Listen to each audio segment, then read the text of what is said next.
Hi സുഹൃത്തുക്കളെ, ഞാൻ ഇപ്പോൾ ഉള്ളത് ജാർഖണ്ഡിലെ റാഞ്ചിയിലാണ്. റാഞ്ചിയിലൊരു ജോന വാട്ടർഫാൾസിലാണ് വന്നിരിക്കുന്നത്.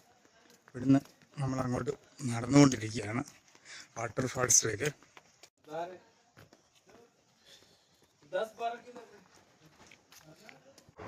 ഇവിടെ കലത്തിനകത്ത് നാരങ്ങ വെള്ളം കലക്കുന്നുണ്ടോ? ഒരു നാരങ്ങ വെള്ളം കുടിക്കാൻ വന്ന അങ്ങനെ നാരങ്ങ വെള്ളം കുടിച്ച് വെള്ളച്ചാട്ടം കാണാൻ താഴോട്ടിറങ്ങണം. ഇവിടുന്ന് താഴോട്ട് പോകണം. ഇവിടെ നിന്ന് എന്തെങ്കിലും കാണാം. इधर से कुछ ले सकते हैं? इधर से? ओ नहीं नहीं, इधर से कुछ नहीं देखना, वो नीचे जाना पड़ेगा ना. ഇങ്ങനെ സീഡി സ്റ്റെപ്പ് കെട്ടിയിട്ടിരിക്കും ഇങ്ങ് താഴെ വരെ. മോളിൽ നിന്ന് താഴെ വരെ 722 പടികളുണ്ടെന്നാണ് പറയുന്നത്. ഈ വ്യൂ കാണുമ്പോൾ വയനാട് ചൂരമാണ് മനസ്സിൽ ഓർമ്മ വരുന്നത്. അതേപോലുണ്ട്.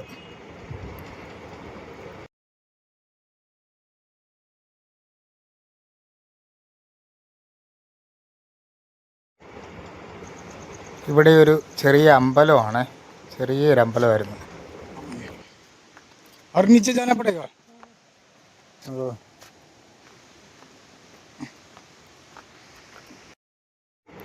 അങ്ങ് മുകളിൽ നിന്ന് നമ്മൾ ഇറങ്ങി വന്ന ഇങ്ങനെയാണ് നമ്മൾ ഇറങ്ങി വന്നത്. ഇവിടുന്ന് ഇനിയും ദൂരമുണ്ട് കുറേ കൂടെ. ഇവിടെ നിന്നാലും കാണാം. ഇവിടെ കാണാനുള്ള ഇതൊക്കെ കെട്ടിയിട്ടിട്ടുണ്ട്.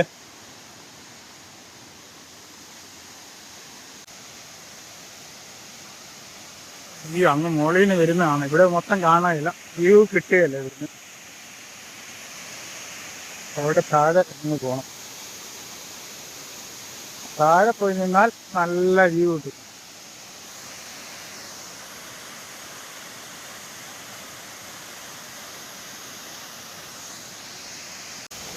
ജോന വെള്ളച്ചാട്ടത്തിൻ്റെ മുന്നിലാണ് ഞാൻ നിൽക്കുന്നത്. എന്തൊരു മനോഹരമായ വെള്ളച്ചാട്ടം! നല്ല ഭംഗിയില്ലേ? സൂപ്പർ.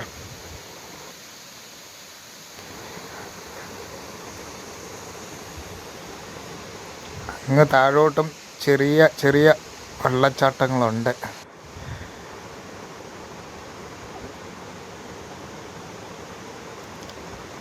ചെറിയ ചെറിയ വെള്ളച്ചാട്ടങ്ങൾ കാണാം. ഇങ്ങോട്ട് പോയാൽ നടന്നു പോകാം. ഇത് ഇങ്ങനെയുള്ള ചെറിയ ചെറിയ വെള്ളച്ചാട്ടങ്ങളാണ്. ഇവിടുന്ന് നമുക്ക് ഈ ചെറിയ വെള്ളച്ചാട്ടത്തിലൂടെ കുറുകെ കടന്ന് അക്കരെ കടക്കണം.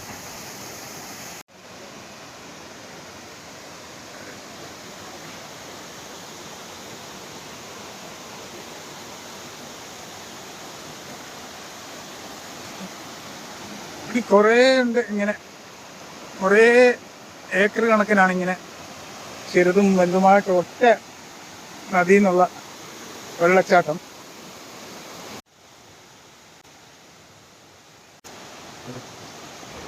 കുറുകെ കടക്കാൻ ഇച്ചിരി ബുദ്ധിമുട്ടാണ്. നോക്കിയും കണ്ടും നടന്നില്ലെങ്കിൽ വെള്ളത്തിൽ പോകും. ഇത് ഓരോരുത്തരൊക്കെ കുറുകെ കടക്കുന്നുണ്ട്.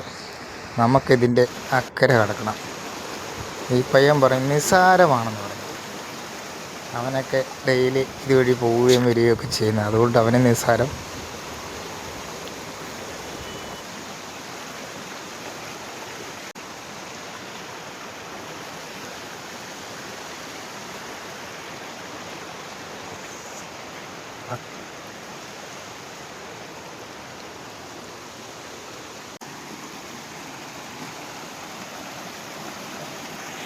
ഇവിടുന്ന് ഒരു നദി വരുന്നുണ്ട്, ഇവിടുന്ന് ഒരു നദി. വലിയൊരു മോട്ടോർ പമ്പ് വെച്ച് വെള്ളം അടിക്കുന്ന പോലെ ഉണ്ട്. എന്നാ ശക്തിയില്ല വെള്ളം പോകുന്നത്.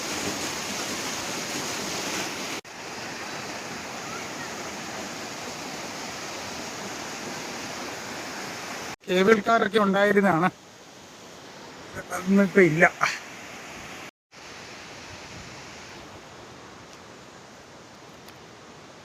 അങ്ങനെ ഇവിടുന്ന് അങ്ങനെ കറങ്ങി ആ പാലം, അവിടെ ഒരു പാലമുണ്ട്, ആ പാലത്തിൻ്റെ അവിടോട്ട് പതിയെ നടന്നുകൊണ്ടിരിക്കുകയാണ്.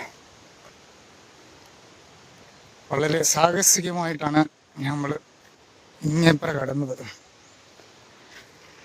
ടൂറിസം വികസിപ്പിക്കാനായിട്ട് ഇവിടെ എല്ലാം ഓരോന്നും എല്ലാം റെഡി ആയിക്കൊണ്ടിരിക്കുന്നേ ഉള്ളൂ പതിയെ. ഇവിടെ താമസിക്കാനാണ് ആകെ ഒറ്റ ഒരു ഹോട്ടലേ ഉള്ളൂ. ഇവിടെ ഇതിൻ്റെ അടുത്തൊരു റിസോർട്ടുണ്ട്.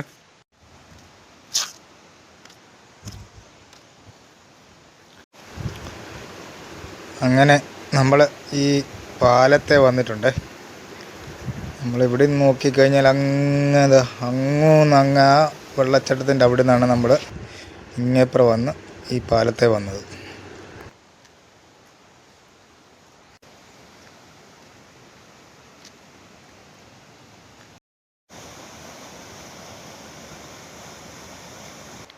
നീ അങ്ങ് കയറ്റം കയറി പോണം.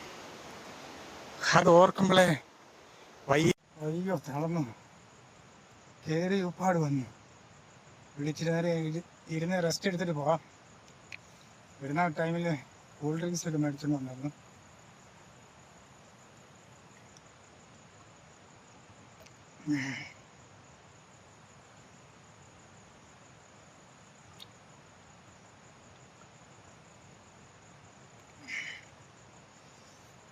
താഴെ ഒരു കടയില്ലാത്തതുകൊണ്ട് അവിടുന്ന് മുകളിൽ നിന്ന് കഴിക്കാനുള്ളത് എന്തെങ്കിലുമൊക്കെ വേണമെന്നുണ്ടെങ്കിൽ അവർ പറഞ്ഞ് മേടിച്ചുകൊണ്ട് വെക്കും. വെള്ളമൊന്നും കിട്ടുകയില്ല, അത് കാരണം നമ്മൾ മേടിച്ചുകൊണ്ട് വന്നു.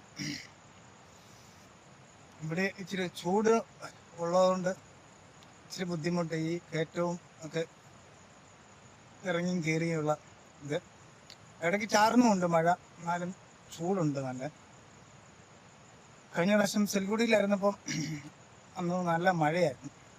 അവിടെ ഇടയ്ക്കിടയ്ക്ക് മഴ പെയ്യുന്നുണ്ടായിരുന്നു, അതുകൊണ്ട് ചൂടില്ലായിരുന്നു. അതിനല്ല, അത് തണുപ്പേറിയ കുറച്ച് സ്ഥലങ്ങളിലാണ്, തണുപ്പുള്ള കുറച്ച് സ്ഥലമാണ്, അതുകൊണ്ട് വലിയ കുഴപ്പമില്ലായിരുന്നു. പക്ഷെ ഇവിടെ വന്നു കഴിഞ്ഞപ്പോൾ ഇന്നലെ കൊൽക്കത്തയിൽ നല്ല മഴയായിരുന്നു. അപ്പോൾ ഞാൻ വിചാരിച്ചു നല്ല മഴയായതുകൊണ്ട് ഇവിടെ മഴ കാണും, എന്നാൽ പോയേക്കാന്ന് പറഞ്ഞ് അങ്ങനെ ഇന്നലെ പ്ലാൻ ചെയ്തതാണ്.